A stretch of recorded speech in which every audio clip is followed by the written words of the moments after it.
messieurs, bonsoir. Suivrons ensemble l'intégralité de l'interview du porte-parole de l'ambassade de la Russie.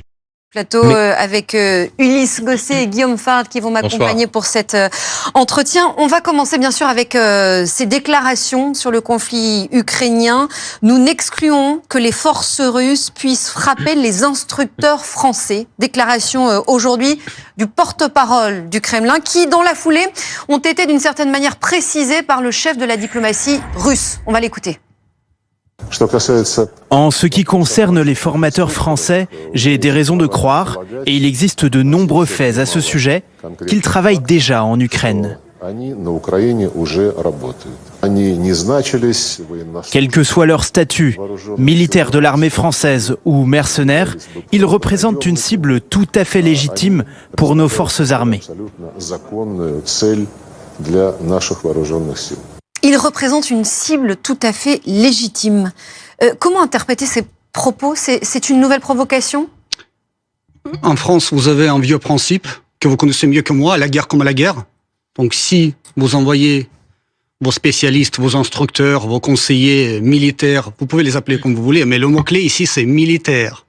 Si vous envoyez vos militaires en Ukraine pour qu'ils forment les combattants ukrainiens comment mieux cibler et tuer les Russes, bien sûr, ils se rendront compte du fait que ces spécialistes militaires, ces instructeurs militaires constitueront naturellement une cible légitime pour les forces armées russes.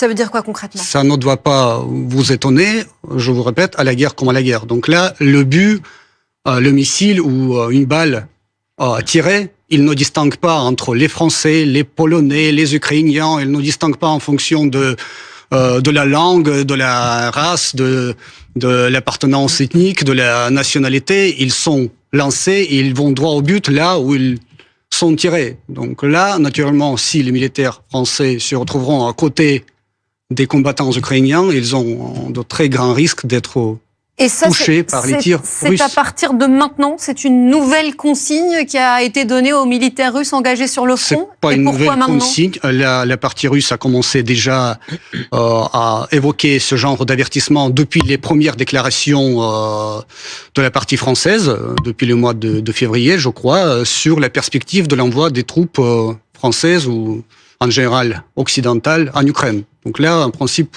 c'est rien de nouveau. On le répète et on continue à avertir tout simplement pour éviter le pire. Donc c'est un avertissement. C'est un avertissement assez clair. Vous nous dites qu'il n'y a pas d'immunité pour les Français qui seraient en Ukraine.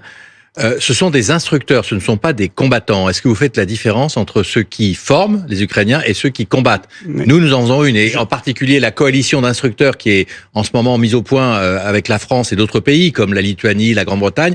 C'est une coalition d'instructeurs. Pour vous, c'est la même chose que des combattants ? Ces instructeurs vont instruire les Ukrainiens, nos adversaires aujourd'hui, les combattants ukrainiens, comment mieux cibler et tuer les Russes. Qu'est-ce que vous voulez qu'on fasse ? Pour nous, ils ont le même statut en principe que les combattants ukrainiens. Vous pouvez les appeler, comme je l'ai déjà dit, les instructeurs, je ne sais pas, conseillers, spécialistes, mercenaires, peu importe leur statut. Pour nous, en tout cas, c'est des cibles. Parce que là, ils sont de côté de nos adversaires. Oui, mais ces déclarations sont inédites. Pourquoi sont-elles faites et formulées aujourd'hui et maintenant par le porte-parole du Kremlin? Qu'est-ce qui a changé là, en l'espace de quelques jours? Mais comme vous le voyez, d'après les déclarations que nous entendons de Paris, cette idée d'envoi des troupes occidentales en Ukraine se concrétise, se cristallise. Donc là, au fur et à mesure, nous aussi, nous avertissons justement pour éviter cet affrontement direct de nos troupes sur le front ukrainien. Il y en a déjà des Français sur le sol ukrainien, c'est un secret de polichinelle. Exactement, c'est un secret de polichinelle, ça ne fait qu'officialiser. Et donc jusqu'à présent, la distinction était faite ? Non, mais là, maintenant, comme je vous l'ai déjà dit, ça devient de plus en plus officiel. Donc là, nous, de notre côté, nous officialisons de plus en plus nos avertissements que nous avons déjà évoqués en principe. Et donc, ça veut dire qu'il y a un pas qui a été franchi. Au cours de précédentes interviews, on vous demandait est-ce que la France est toujours un pays ami ou est-ce un pays ennemi? Est-ce qu'aujourd'hui, la France est un pays en guerre avec la Russie, qui entre en guerre potentiellement avec la Russie? Oui. Qu'est-ce que vous dites là-dessus? Vous voyez que... en principe, l'envoi des troupes françaises en Ukraine rapproche la France, mais vraiment rapproche grave à cette ligne à partir de laquelle commence la participation directe au conflit. non seulement de facto, mais de jure aussi. Donc là, ça augmente vraiment les risques de co-belligérance française avec tous les dangers qui en découlent. Mais la France est un pays ennemi aujourd'hui ou pas? Est-ce que la France est un pays ennemi? Est-ce que vous êtes en guerre, la Russie contre la France? Vous savez, la Russie n'est pas en guerre contre la France. Le problème, c'est que la France est un participant assez actif et enthousiaste, je dirais, de la guerre hybride contre la Russie, déclenchée par l'Occident collectif. Nous le voyons sur tous les fronts, entre guillemets, que ce soit le front politico-diplomatique, économique, voire culturel, médiatique, bien sûr. Donc là...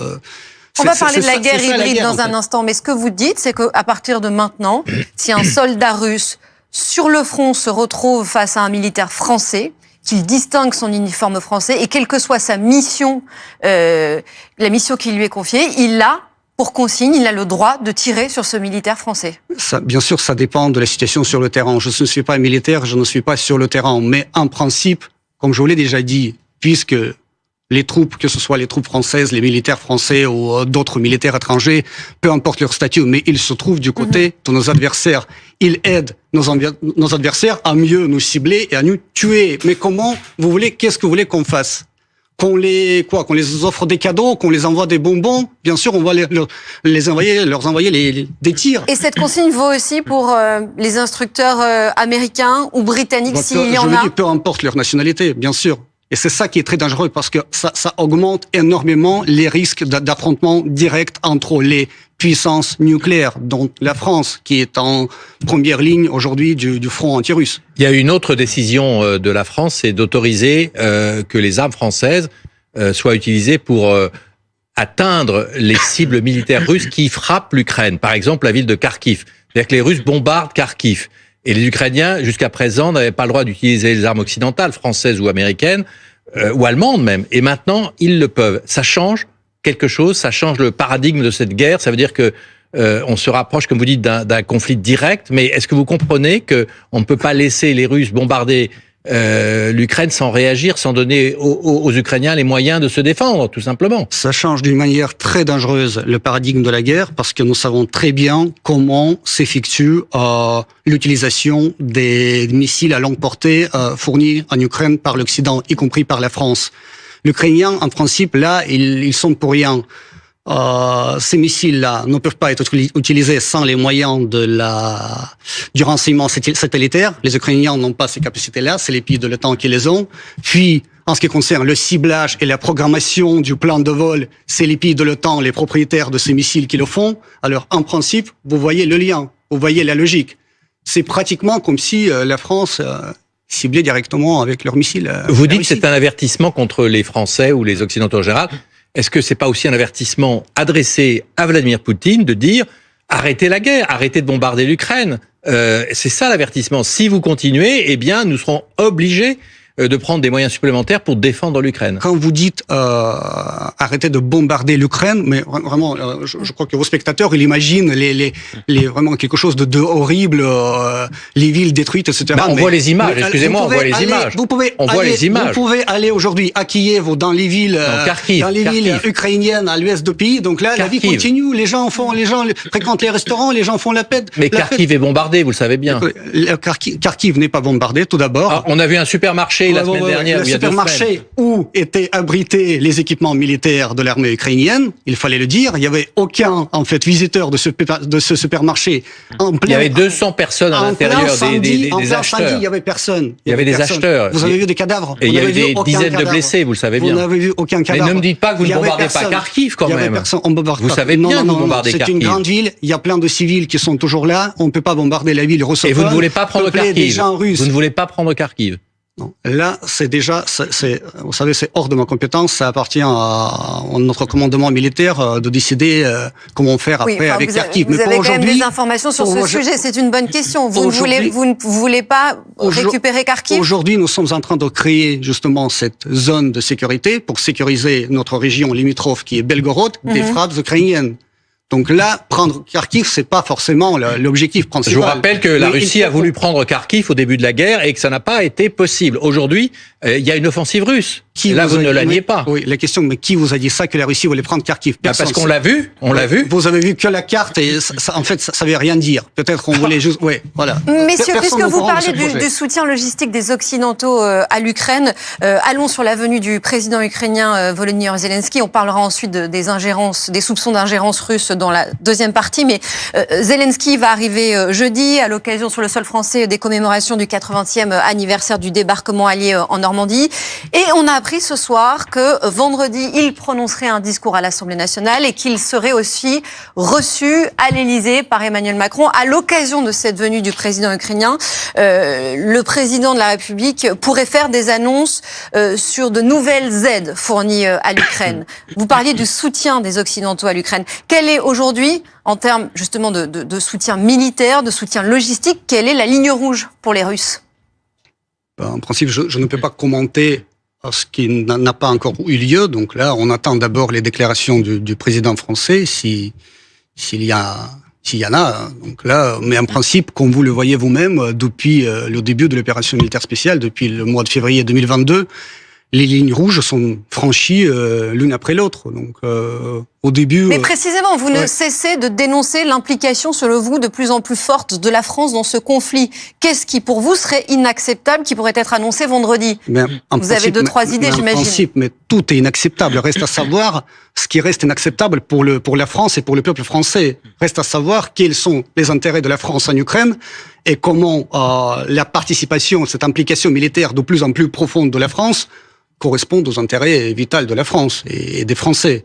Est-ce que les intérêts français sont tellement menacés en Ukraine qu'il faut fournir non seulement massivement les équipements militaires et les missiles longue portée et aussi des militaires, mais aussi continuer cette fuite en avant, parce que personne ne sait. Je suis pas sûre que vous soyez la bonne personne pour parler des intérêts français, mais en tant que Russe, en tant que représentant du gouvernement russe, qu'est-ce qui serait inacceptable comme annonce? Mais je vous dis, mais en principe, mais c'est déjà inacceptable parce que ça ne fait que prolonger le conflit. Ça ne fait qu'écarter la perspective du règlement politico-diplomatique du conflit. Donc, alors justement, c'est comme jeter de l'huile sur le feu. Justement, vous plaidez pour la diplomatie et tout le monde veut la paix, la France également. Ouais. Mais il y a une conférence qui va être organisée en Suisse à l'initiative de la Suisse et de l'Ukraine, et la Russie n'y participe pas. Pourtant, c'est l'occasion de parler justement de la paix. Justement. Pourquoi vous n'y allez pas? Tout d'abord parce qu'on n'est pas invité, c'est la première chose. Et deuxième chose, si on n'était pas invité, on serait pas là parce qu'on ne peut pas prendre au sérieux ce genre de conférences ou de manifestations qui sont vouées à l'échec d'avance, parce que en principe, qu'est-ce que ça va être? Les pays occidentaux vont essayer d'obtenir le soutien du Sud global et puis d'avancer à la Russie tout un paquet d'ultimatums, y compris la capitulation, les réparations, etc. Mais la Russie n'est pas dans une position de capituler, comme vous le voyez en regardant la Donc carte. Donc il n'y a aucune discussion possible? Non, mais bien sûr, tout est possible. La Russie reste toujours ouverte au dialogue, mais le dialogue vraiment franc, le dialogue sérieux, où nos intérêts vitaux sur le plan sécuritaire seront pris en compte, le dialogue qui prend en compte les réalités géopolitiques, c'est-à-dire les nouvelles régions qui sont entrées en Russie suite au référendum, et puis plein d'autres détails, y compris les mesures qui protègent les droits des minorités russophones en Ukraine, qui sont visés à la démilitarisation et dénazification de l'Ukraine. Il y en a beaucoup. Donc là, c'est connu en principe. Ça ne fait que reproduire les objectifs principaux de l'opération militaire spéciale. Fait que Volodymyr Zelensky s'exprime vendredi à l'Assemblée nationale devant les députés en France, qu'est-ce que ça vous inspire? Vous allez l'écouter? Peut-être je vais l'écouter, mais je n'attends rien de nouveau. En principe, j'imagine qu'il va remercier la France pour l'aide militaire et commander encore de l'aide militaire ou financière comme il le fait d'habitude, partout, pendant cette tournée occidentale. Vous ne participez pas à la conférence en Suisse. Zelensky vient à Paris. L'Occident augmente son aide. Il n'y a pas de négociation, la guerre continue, et la guerre va continuer. La guerre va continuer. L'Occident fait tout pour que cette guerre continue éternellement, parce que c'est un très bon moyen d'utiliser le régime zombifié et criminel terroriste de Zelensky installé à Kiev et les Ukrainiens, les pauvres pris en otage par ce régime, contre la Russie pour l'endiguer et pour... Je vous rappelle quand même que c'est la Russie qui a envahi l'Ukraine, c'est pas l'inverse. Et pour vous parlez d'un régime que vous empêcher condamnez, son développement normal et son renforcement. Non, vous pouvez pas non plus oublier le passé. Il y a eu quand même une invasion de l'Ukraine par la Russie. Justement, et si on se rappelle le passé, il faut qu'on aille plus loin. En 2014, le régime de Kiev a installé par le biais d'un coup d'État à Kiev, qu'est-ce qu'il a commencé à faire? Il a commencé à terroriser sa propre population à l'est du pays. Alors, vous parlez d'un gouvernement criminel, zombifié, terroriste. Ouais. Ça veut dire que si un jour discussion il y a, puisque vous dites que vous êtes ouvert au dialogue si les intérêts russes sont défendus, est-ce que Zelensky pourrait être un interlocuteur de ces discussions? C'est encore une très bonne question. Avec qui négocier? Le président Zelensky, dont la légitimité après le 20 mai pose une très grande question. Donc là, si c'est un interlocuteur fiable ou si il faut qu'on négocie avec quelqu'un d'autre qui représentera l'Ukraine, peut-être ce seront les amis entre guillemets occidentaux de l'Ukraine, peut-être ce sera un autre représentant du régime de Kiev. C'est une question vraiment à part, reste à préciser. C'est une très bonne question. Il y a une autre bonne question, c'est vous savez que donc c'est l'anniversaire du D-Day, du débarquement finalement du début de la défaite de l'Allemagne nazie, et la Russie ne sera pas présente sur les plages de Normandie. Ouais. En 2014, Poutine est venu en Normandie et il y a eu une négociation dite sous le format de Normandie qui a abouti à un accord justement pour essayer d'éviter la poursuite de la guerre. Ouais. Vous regrettez de ne pas être invité sur les plages de Normandie, que la Russie ne soit pas présente et qu'il n'y ait pas un nouveau dialogue de Normandie justement sur l'Ukraine? Vous savez, cette soi-disant entre guillemets non-invitation de la Russie à cet événement, le 6 juin, n'en fait que montrer à quel point la mémoire historique peut être partielle et courte. Je dois vous rappeler que c'est grâce à l'Union soviétique et à l'armée rouge, grâce à ses succès à Front de l'Est en 1944, que cet débarquement a eu lieu.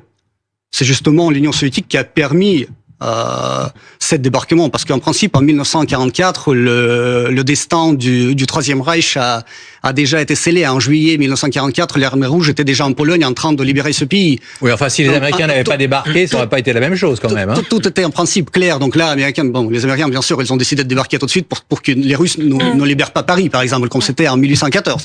Ça, c'est le dessin est clair. Mais alors, vous regrettez répondez, on va pas refaire toute l'histoire. On sous-estime jamais la contribution de nos alliés occidentaux dans la victoire commune, mais il ne faut pas non plus sous-estimer, voire mépriser la contribution cruciale de notre pays dans la victoire commune contre le nazisme. Je dois vous rappeler que c'est grâce à l'Union soviétique et grâce à l'accord entre Staline et Charles de Gaulle que la France a trouvé sa place parmi les puissances vainqueurs du nazisme. La France profite de cet événement historique jusqu'aujourd'hui, parce que c'est ça qui a permis à la France, par exemple, aussi de prendre sa place parmi les fondateurs des Nations Unies et vous savez pourquoi vous n'êtes pas invité. Vous savez pourquoi Vladimir Poutine, ce n'est pas la Russie, c'est Poutine qui n'est pas invité, parce que Poutine c'est l'envahisseur de l'Ukraine. Non, c'est la Russie qui n'est pas invitée. Ça s'est dit déjà officiellement par Paris. Bon, aucun regret, parce que pour nous, comme vous le savez, le jour rouge, entre guillemets, du calendrier, c'est le 9 mai, le jour de la victoire, que nous fêtons toujours chaque année.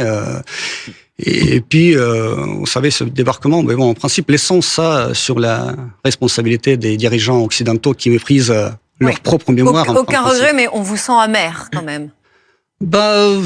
Vous savez, nous avons déjà en quelque sorte l'habitude de voir les réécritures de l'histoire.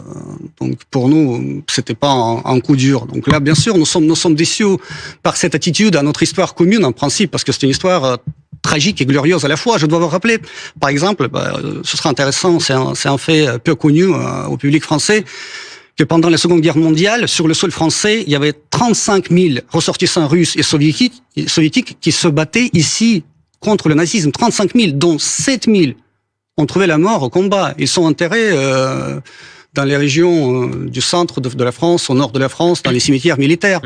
Donc, ce que la Russie a fait pour la France pendant la Première Guerre mondiale, pendant la Seconde Guerre mondiale, tout s'oublie. Ça s'oublie très très vite. C'est instrumentalisé à des fins politiques en faveur de la conjoncture politique du moment. Mais comme disait Nietzsche, l'homme de l'avenir est celui qui aura la mémoire la plus longue.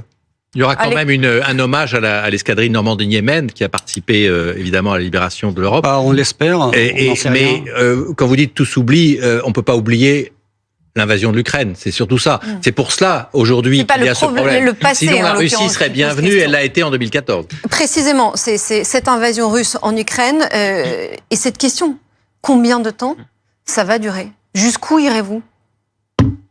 Ça va durer jusqu'à ce que les objectifs fixés au début de cette opération militaire spéciale ne soient atteints, que ce soit par la voie diplomatique, si possible, mais puisque les perspectives de la solution diplomatique ne se profilent, ce sera l'opération militaire spéciale continue et ce sera atteint peut-être par la voie militaire. Et en l'état, aujourd'hui, quels sont les objectifs militaires? Et comment décririez-vous la situation? Tout d'abord, il y a deux objectifs globaux. C'est de protéger nos gens qui habitent sur nos terres ancestrales et puis écarter et neutraliser les menaces qui proviennent du territoire de l'Ukraine qui a été, ces dernières années, soigneusement, par les mains de ses alliés occidentaux, transformé en anti-Russie. Et donc, il y a toute une liste de mesures à adopter en ce sens, comme je l'ai déjà évoqué, dénazifier l'Ukraine, démilitariser l'Ukraine, puis faire garantir les droits des minorités russophones, puis accepter les nouvelles réalités géopolitiques, puis ça veut dire quoi fixer le statut non nucléaire et statut neutre de l'Ukraine. Protéger les gens qui habitent sur nos terres ancestrales. Je suis pas sûr que ceux qui vous regardent voient exactement où vous voulez en venir. C'est la région du Donbass, bien sûr, les républiques populaires de Donetsk et de Lugansk, puis la région de Kherson, Zaporozhye, la Crimée, bien sûr. Donc là, ce sont des terres inaliénables. C'est la Russie, c'est désormais la Russie. Donc là, on ne marchande pas nos terres et on ne marchande pas surtout nos gens. Donc là, il faut que ce soit pris en compte, il faut que ce soit validé. Et là, c'est les bonnes bases pour négocier. Nous sommes, je le répète, nous sommes toujours ouverts au dialogue, pourvu que les initiatives pour ce dialogue soient sérieuses. Alexander Makogonov, ces dernières semaines, les actes d'ingérence contre la France se multiplient de diverses manières, et ce notamment à l'approche des élections européennes et surtout à l'approche des Jeux Olympiques qui vont se tenir à Paris. La menace est prise très au sérieux par le gouvernement français. Gabriel Attal s'est exprimé encore aujourd'hui à ce sujet. C'était à l'Assemblée nationale. Écoutez. Il y a eu ces étoiles de David taguées sur des murs de plusieurs communes d'Île-de-France. Il y a eu ces mains rouges honteusement peintes sur le mémorial de la Shoah. Et il y a eu, il y a quelques jours, ces faux cercueils déposés sous la Tour Eiffel et portant l'inscription de soldats français de l'Ukraine. 3 outrances parmi bien d'autres, 3 infamies qui visent à nous manipuler, 3 infamies, et les enquêtes sont encore en cours, qui portent la marque de l'ingérence. La réalité, c'est que notre pays et notre continent font l'objet d'ingérences étrangères, de tentatives de déstabilisation. Que cherche la Russie à travers ces opérations de déstabilisation? Si vous vous souvenez, dans les années 80, à la radio française, il y avait une émission très populaire qui s'appelait « Le tribunal des flagrants délires ». Moi, je crois que toutes ces histoires autour des ingérences russes pourraient constituer vraiment un sujet infaillible et permanent pour cette émission si elle existait aujourd'hui. Donc, vous savez, de la même logique, vous pouvez accuser les Russes d'avoir gâché la récolte des viticulteurs chablisiens cette année à cause du gel en avril et de la grêle en mai. Je ne serais pas étonné si un jour mon pays sera accusé d'avoir coulé le Titanic parce que ce fameux iceberg fatal pourrait se détacher du glacier sibérien et être téléguidé par les méchants russes. Mais non, il faut que même la folie Alexander, ait ses limites. Sérieusement. Sérieusement. Vous n'avez rien d'autre à répondre? Mais sérieusement, j'ai rien d'autre à répondre parce que c'est tellement ridicule. Tout ce paquet, tout ce ensemble d'accusations, il n'y a aucune preuve. C'est pas la première fois que vous allez régler vos comptes sur un pays ou un territoire étranger. C'est-à-dire, on a suivi vos agents à la trace au polonium en territoire britannique en 2006. Vous avez tué un des vôtres en 2018. Les services britanniques le disent, ça. Les étoiles de David, c'était les Moldaves derrière. Les empreintes rouges à la peinture, c'était les Bulgares. Oui. Pour les cercueils, c'est vraiment comme une anecdote, là. C'était en allemand, en ukrainien, en bulgare. Et vous voyez les Russes. partout. Ben non, mais pourquoi la Bulgarie en voudrait à la France? Sans aucune preuve.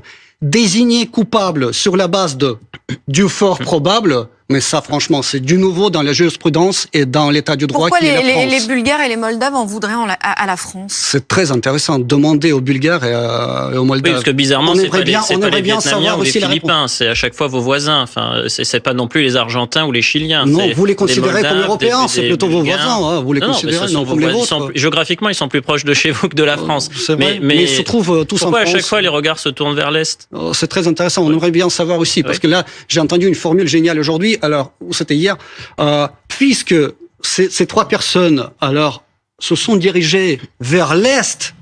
Donc là, forcément, ils sont liés avec la Russie. Il n'y a pas que ça, Alexandre Makogonov. Le gouvernement français vous désigne, et pas seulement. Un rapport d'un observatoire de Microsoft accuse aussi la Russie d'avoir intensifié sa campagne de désinformation visant les Jeux Olympiques de Paris.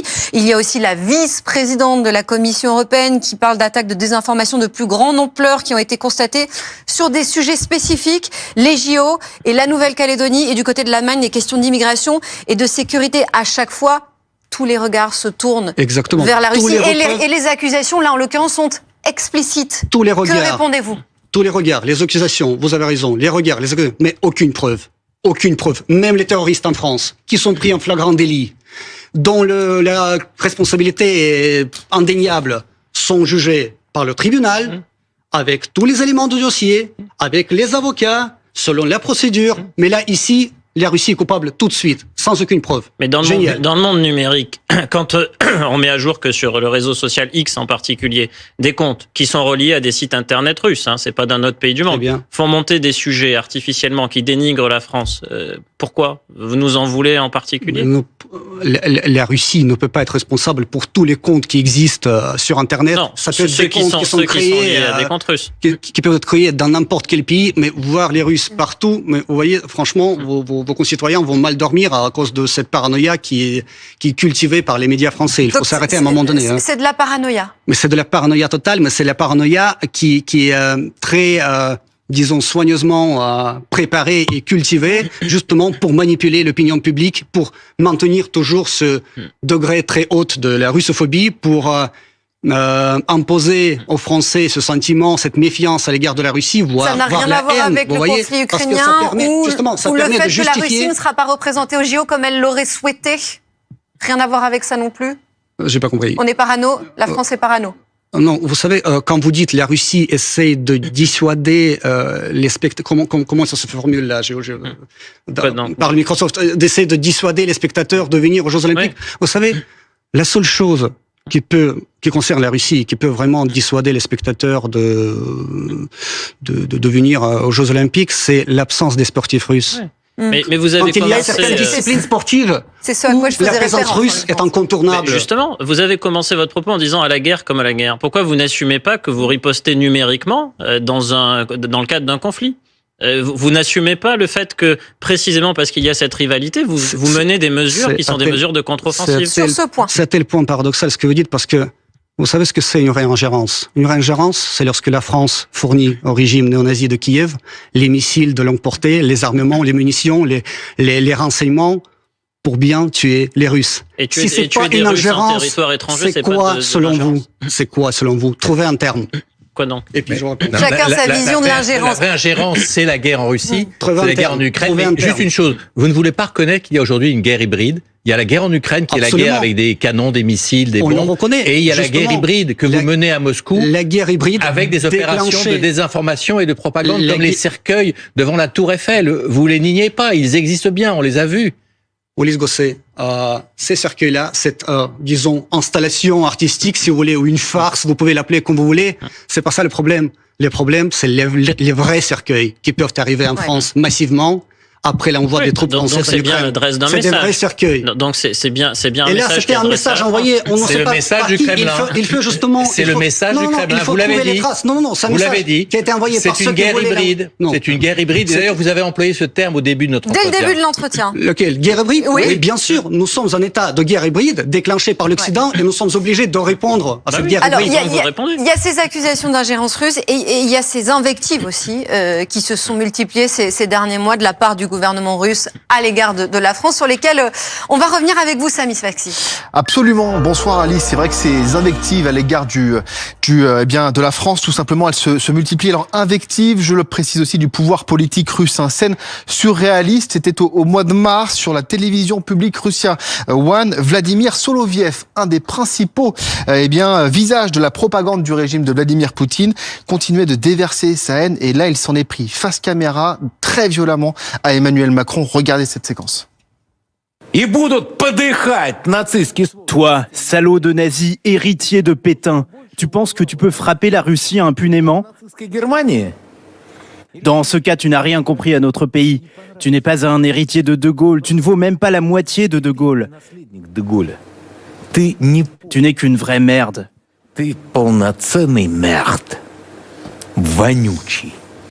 Alors les attaques contre le président français ne se cantonnent pas forcément à cette émission. Regardez ce qu'écrivait Dimitri Medvedev. C'est l'ancien président russe. C'était sur son compte Twitter. Message écrit en français. Je précise, Macron s'apprête à se rendre à Kiev, mais c'est un trouillard zoologique. Je recommande à son bureau de prendre plusieurs caleçons. Il s'est déjà chié dessus. Pauvre France. C'était écrit de cette façon-là, de façon très explicite sur Twitter. Et puis en fait, la dernière en date, c'était la semaine dernière. Et elle est beaucoup plus explicite, elle vient de Vladimir Poutine. Il répondait à la possibilité d'autoriser les frappes ukrainiennes sur le sol russe. Écoutez le président russe.